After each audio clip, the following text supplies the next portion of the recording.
Hello and welcome to YCZ classes. Students, today we will continue the topic that is types of pure substances. But last जो हमारा previous lecture रहा था उसमें हमने first type of pure substance that means element पढ़ा था, ठीक है, और उसकी कुछ टाइप्स पढ़ी थी जैसे मेटल्स, मेटलाइड्स और नॉन मेटल्स। तो आज की क्लास में हम जो है कंपाउंड पढ़ेंगे, लेकिन इससे पहले आप यहाँ पे देख रहे हैं कि ये जो यहाँ पे कुछ टेबुलर फॉर्म में पॉइंट्स बताए हुए हैं, इनको जानेंगे हम।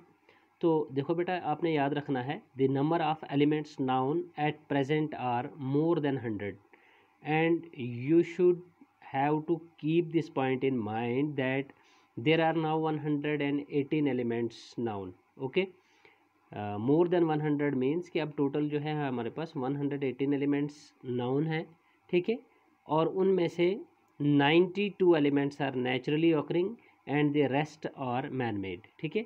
उनमें से आपने 118 में आपने याद रखना है कि 92 एलिमेंट्स जो हैं ये नेचुरली ऑकरिंग एलिमेंट्स हैं और रेस्ट ऑफ द एलिमेंट्स यानी जो बाकी बचते हैं उनमें से they are rest of the elements are man made, ठीक है, they are man made. Okay, उसके बाद जो हमारा नेक्स्ट पॉइंट है बेटा, वो जो आपको याद रखना है, majority of the elements are solid. मतलब कि अगर हम बात करेंगे एलिमेंट्स की फ़िज़िकल स्टेट की, फ़िज़िकल स्टेट मतलब हो गया कि कोई भी एलिमेंट जो है वो दिखने में सॉलिड है, लिक्विड है या फिर गैस है, ठीक है, सॉलिड, लिक्विड, गैस, जो तीन हमारे मेन स्टेट्स ऑफ मैटर होते हैं, ठीक है। तो इनमें से अगर आपने ये चीज़ देखनी है कि एलिमेंट्स का फिज़िकल स्टेट जो है वो दिखने में एलिमेंट्स जनरली क्या होते हैं, तो अगर हम majority of the means maximum elements जो हैं वो हमारे क्या होते हैं, सॉलिड्स होते हैं, ठीक है। ओके, तो मैक्सिमम एलिमेंट्स की फिजिकल स्टेट आप याद रखेंगे कि सॉलिड्स होते हैं, लेकिन ऐसा नहीं है कि सारे ही सॉलिड्स होते हैं, ठीक है।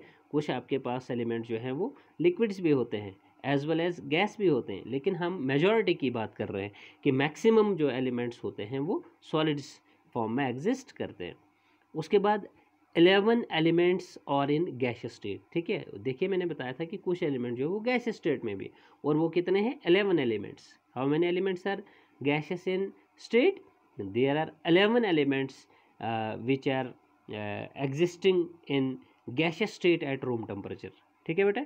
रूम टेम्परेचर का मतलब हो गया कि normal temperature of 25 degree Celsius measurement, okay, कि जिसकी ये जो है मेजरमेंट जो है वो 25 डिग्री सेल्सियस हो टेम्परेचर की, उसे हम रूम टेम्परेचर कहते हैं। तो रूम टेम्परेचर पे 11 एलिमेंट्स जो हैं वो गैस एग्जिस्ट करती हैं। उसके बाद जो है नेक्स्ट पॉइंट हमारा यहाँ पर जो आपको याद रखना है, इम्पोर्टेंट है, 2 elements are liquid at room temperature, ठीक है बेटा। 2 एलिमेंट जो हैं वो रूम टेम्परेचर पर लिक्विड एग्जिस्ट करते हैं, ठीक है, यानी लिक्विड स्टेट में पाए जाते हैं, तो आप उन्हें बोलते हैं मरकरी एंड ब्रोमीन, ठीक है। 2 एलिमेंट्स जो कि रूम टेम्परेचर पर क्या होते हैं, लिक्विड होते हैं, बताइए जी उनका नाम। तो बेटा इनमें याद रखना, जनरली हम बोल रहे हैं 2 एलिमेंट्स कौन से हैं वो, तो उनमें जो ये मरकरी है ना, ये भी रूम टेम्परेचर पर लिक्विड एक्ट करता है और ब्रोमीन भी, लेकिन सबसे खास बात इनमें है कि mercury is metallic element and bromine is non metallic element, ये आपने याद रखना है, ठीक है। अगर आपको ऐसे पूछा जाए या आप ऐसे याद रखेंगे तो ज़्यादा बेहतर होगा कि name the metallic element which acts as liquid at room temperature, तो that is mercury, and name a non metal which acts as liquid at room temperature, that is bromine. Okay, hope कि ये चीज़ आपकी clear हुई हो। चलिए आगे चलते हैं।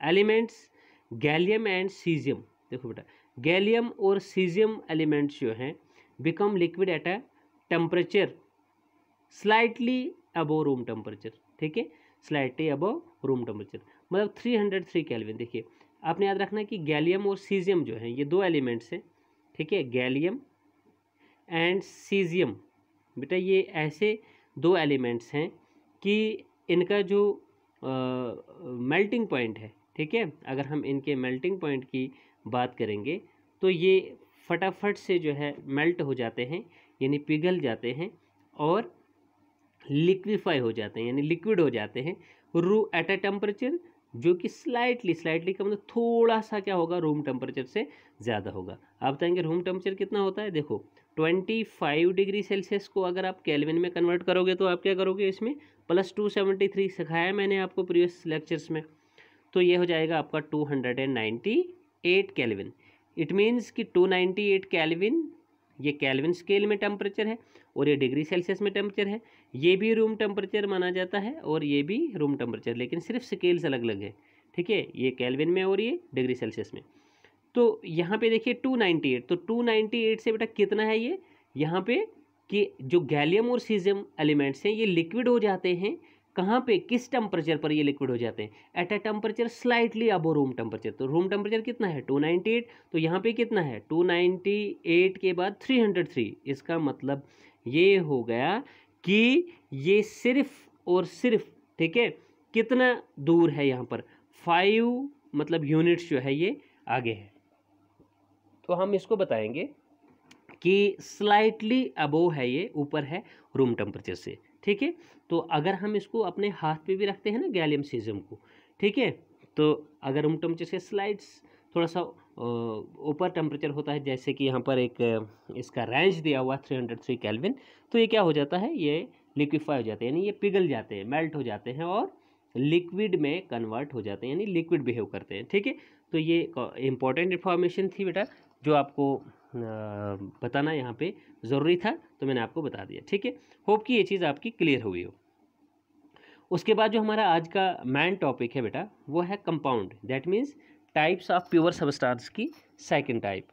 तो देखो बेटा यहाँ पर हम सबसे पहले इसकी डेफिनेशन लेंगे, आप अपनी कॉपी पे लिखेंगे कि व्हाट इज़ कंपाउंड, ठीक है, कंपाउंड क्या होता है। तो आप लिखेंगे a compound is defined as A compound is defined as a pure substance। क्या होता है बेटा ये? Pure substance, okay, which is made up of 2 or more elements, जो 2 या 2 से ज़्यादा, ठीक है, which is made up of 2 और मोर एलिमेंट्स कंबाइन टुगेदर। लेकिन बेटा ये जो 2 या 2 से ज़्यादा एलिमेंट्स इसको बनाएंगे कंपाउंड को, वो आपस में कंबाइन होंगे, combine together. This is not very important condition about compound, combine together in a fixed ratio. मैं क्या बात कर रहा हूँ? In a fixed ratio by mass, in a fixed ratio by mass. तो देखिए क्या बात यहाँ पर इम्पोर्टेंट है बेटा कि जो कंपाउंड होता है ये एक प्योर सबस्टांस तो है जो बना होता है 2 या 2 से ज़्यादा एलिमेंट्स से, और वो 2 या 2 से ज़्यादा एलिमेंट्स जो हैं आपस में कंबाइंड होते हैं फिक्स्ड रेशो बाई मास से। What does this fixed ratio by mass mean? Let's now. तो देखो बेटा मैं एक एग्जांपल लेता हूँ यहाँ पर, ठीक है। जैसे मान लीजिए एलिमेंट कार्बन लेते हैं, ठीक है, और एलिमेंट ऑक्सीजन लेते हैं। देखो ये 2 एलिमेंट्स हैं, ठीक है, 2 एलिमेंट्स मैंने लिए। आपको मालूम होना चाहिए कि जब ये 2 एलिमेंट्स कंबाइन होते हैं, कार्बन हम एक ही एटम इस तरह से लिखेंगे C+, इसका जो मतलब रिएक्शन लिखेंगे हम। ऑक्सीजन बेटा गैस है, ठीक है, गैसियस एलिमेंट है। आपने याद रखना है कि जो एलिमेंट गैस एग्जिस्ट करते हैं वो केमिकल रिएक्शन के दौरान में हम, या आप ऐसे भी बोलेंगे कि वो एग्जिस्ट करते हैं डाई एटॉमिक इन नेचर। क्या बोलेंगे? वो 2 एटम्स एग्जिस्ट करते हैं। मतलब गैसियस एलिमेंट का जो एटम है वो एक ही एटम एग्जिस्ट नहीं करता, वो 2 एटम्स मिलकर एग्जिस्ट करते हैं। तो हमें यहाँ लिखना चाहिए O2, ठीक है, C+O2 गिव्स, मतलब मैं कार्बन और ऑक्सीजन की रिएक्शन ले रहा हूँ। मैं किसकी रिएक्शन ले रहा हूँ? कार्बन और ऑक्सीजन। क्या बताने के लिए? कंपाउंड को समझने के लिए कि कार्बन और ऑक्सीजन जो है वो ये 2 एलिमेंट्स है, और जब ये आपस में कंबाइन होते हैं तो आपको मालूम होना चाहिए बेटा ये 2 किस्म के ऑक्साइड्स बनाते हैं। पहली चीज़ आप यहाँ पर नोट कीजिए, when carbon and oxygen combine together they form 2 kinds or types of, two types of oxides, ये दो किस्म के ऑक्साइड्स बनाते हैं। A one is known as carbon monoxide and another is known as carbon dioxide. तो देखो यहाँ पर, अब यहाँ पे आपने याद रखना है कि ये कब कार्बन मोनोक्साइड फॉर्म करते हैं, जब ये आपस में कंबाइन होते हैं, और कब कार्बन डाइऑक्साइड बनाते हैं। देखो बेटा, कार्बन मोनोक्साइड में तो ऑक्सीजन आपको एक ही नज़र आ रहा है और डाइऑक्साइड में ऑक्सीजन आपके दो हैं। इसका मतलब ये है कि कार्बन मोनोक्साइड तब इन दो एलिमेंट्स की कॉम्बिनेशन से फॉर्म होता है जब ऑक्सीजन का सप्लाई जो है कार्बन के साथ वो कम होता है। ठीक है, जब ऑक्सीजन यहाँ पर क्या होती है, लेस अमाउंट में, ठीक है, लेस क्वांटिटी में उसका सप्लाई कार्बन के साथ रिएक्ट होती है, तब कार्बन मोनोऑक्साइड बनता है। और जब हम यहाँ पर एक्सेस में, मतलब यहाँ पे जब ऑक्सीजन जो है वो एक्सेस में रिएक्ट होती है कार्बन के साथ, तब जो है वो कार्बन डाइऑक्साइड बनता है। होप कि ये चीज़ जो है फ़िलहाल आपकी क्लियर हुई हो। अब हम इसको आगे जो है कंपाउंड की जो एक्सप्लेनेशन मैं आपको बता रहा था उसको समझने के लिए इसको लेंगे। यहाँ पर ये दो ऑक्साइड्स तो बनेंगे, लेकिन इनमें से अब आप मान लीजिए कि हम लेते हैं, सपोज कीजिए CO2 कंपाउंड को हम लेते हैं। ठीक है, इसमें आपने ये चीज़ देखनी है कि what ever will be the source of formation of this compound CO2, carbon and oxygen will combined in it in a fix ratio by mass. मतलब क्या है कि सपोज कीजिए यहाँ पर हम पहले इसका रेशो निकालते हैं। आपको मालूम होगा कि कार्बन के एक एटम का जो मास है वो 12 यूनिट्स होता है और ऑक्सीजन के एक एटम का 16 होता है। यहाँ दो एटम्स ऑफ ऑक्सीजन है तो 16 टू हम कितना मानेंगे, ये 32। मीन्स ये रेशो कितना बनेगा कार्बन और ऑक्सीजन के मास का, 12:32 बनेगा, जो कि थोड़ा सा सिंपल रेशो में हम कुछ इस तरह से लिखेंगे यहाँ पर। ठीक है, 4 3 ज़ा 4 8 ज़ा, ठीक है, which is equal to 3:8 simple ratio बनेगा, लेकिन कार्बन वर्सेस ऑक्सीजन ही ये रेशो आप बताएंगे। अब ज़रा ध्यान करना, सपोज कीजिए कि मैंने आपको CO2 में ये फिक्स रेशो कार्बन और ऑक्सीजन का जो कॉम्बाइनिंग रेशो यहाँ पे बाई मास आया वो है 3:8। अब आपने ध्यान करना है, अगर आपने ये चीज़ देखनी है कि CO2 एक कंपाउंड है तो इसका रेशो जो है, ठीक है, कार्बन और ऑक्सीजन का, ये हर वक्त, मतलब जिस तरीके से भी आप CO2 को प्रिपेयर करेंगे वो रेशो सेम आना चाहिए। जैसे मान लीजिए मैं एक मेथड बता रहा हूँ आपको कि carbon dioxide direct carbon plus oxygen combine करने से जो है वो हमें ऑब्टेन होती है। तो यहाँ पर तो अभी अभी मैंने आपको बताया CO2 का रेशो जो है वो कितना आएगा, 3:8। मान लीजिए कि मेरे पास कार्बन डाइऑक्साइड जो है वो ऑब्टेन होती है, मेरे पास एक डिकम्पोजिशन रिएक्शन होती है CaCO3, that means calcium carbonate. जब कैल्शियम कार्बोनेट को मैं हीट करता हूँ, ठीक है, उसको हम, उस डिकम्पोजिशन को हम एक्चुअली थर्मल डिकम्पोजिशन कहते हैं, जिसको हीट के द्वारा डिकम्पोज किया जाता है, ब्रेक किया जाता है, ठीक है, इनटू सिंपलर सब्सटेंसेस में। तो जब हम कैल्शियम कार्बोनेट को बेटा यहाँ पर क्या करेंगे, हीट करेंगे, तो ये डिसोसिएट होगा, डिकम्पोज होगा, टूटेगा, किस में, जिससे बना हुआ होगा, वो है बना कैल्शियम ऑक्साइड Ca, और यहाँ से एक ऑक्सीजन इसको प्रोवाइड करेंगे जिसको हम क्विक लाइम भी बोलते हैं, क्विक लाइम, और प्लस C और O2। ठीक है, यहाँ से एक ऑक्सीजन जब कैल्शियम के साथ चला गया और अब ये CO2 बचेगा आपके पास। देखिए यहाँ पर भी एक next source of formation of CO2 हमने बताया। अब यहाँ पर भी आपने CO2 का रेशो चेक किया तो 3:8 आया।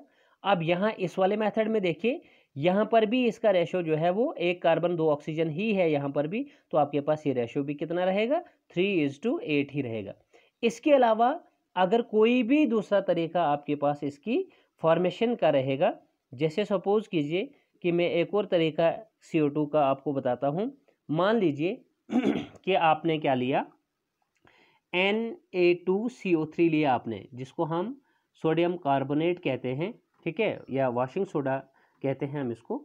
अगर इसके साथ आप प्लस क्या करेंगे, 2 टाइम्स HCl करेंगे, ठीक है, क्या करेंगे, 2 टाइम्स HCl करेंगे, गिव्स, तो ये आपको क्या देगा, ज़रा ध्यान करना यहाँ पर, ये बेटा आपको देगा, ठीक है, 2 टाइम्स NaCl आएगा, ये Na 2 हैं आपके पास, Cl भी आपके पास 2 हैं, तो 2 टाइम्स NaCl यानी कॉमन सॉल्ट एक प्रोडक्ट आएगा आपके पास, प्लस ये हाइड्रोजन्स आपको कितने नज़र आ रहे हैं बेटा, 2 नज़र आ रहे हैं यहाँ पे, तो ये हम लिखेंगे H2 और यहाँ से हम क्या करेंगे, एक ऑक्सीजन इसको प्रोवाइड करेंगे, तो ये H2O हो गया। प्लस आप देखिए यहाँ पर CO3 में कितना बच गया हमारे पास स्पॉट, CO2 बच गया। तो देखिए यहाँ पर भी एक source of formation of CO2 मिला। तो यहाँ पर भी आपके पास रेशो जो है 3:8 ही आएगी, ठीक है, क्योंकि एक कार्बन का 12 लिखेंगे आप, 2 ऑक्सीजन का आप 32 लिखेंगे, तो 12:32 मैंने सिंपल रेशो अभी बनाकर दिया था जो कि 3:8 आया था। तो देखिए whatever will be the formation of a compound, ठीक है, the elements involved in a compound always bears the same ratio, ठीक है, सेम रेशो और same ratio in terms of their atomic mass. तो यही है कि एक कंपाउंड जो होता है उसके जो एलिमेंट्स होते हैं वो हमेशा आपस में कंबाइंड होते हैं same fix ratio by mass से, तभी जाकर हम एक सब्सटेंस को कंपाउंड कह सकते हैं। तो बेटा आज के लेक्चर में हम इतना ही पढ़ेंगे। आज हमने ये जाना कि प्योर सब्सटेंस की जो सेकंड टाइप है यानी कंपाउंड है वो क्या होता है, उसकी डेफिनेशन क्या है, और उसकी एग्जांपल जो है वो भी हमने यहाँ पर जो है आज के लेक्चर में डिस्कस किया। तो नेक्स्ट लेक्चर में जो है हम एक्टिविटी से इसको समझेंगे। What do we get when 2 और मोर एलिमेंट्स आर कंबाइंड। तो जब 2 या 2 से ज़्यादा एलिमेंट्स कंबाइंड होते हैं तो डेफिनेटली उसे कंपाउंड ही कहते हैं, हमें कंपाउंड मिलता है।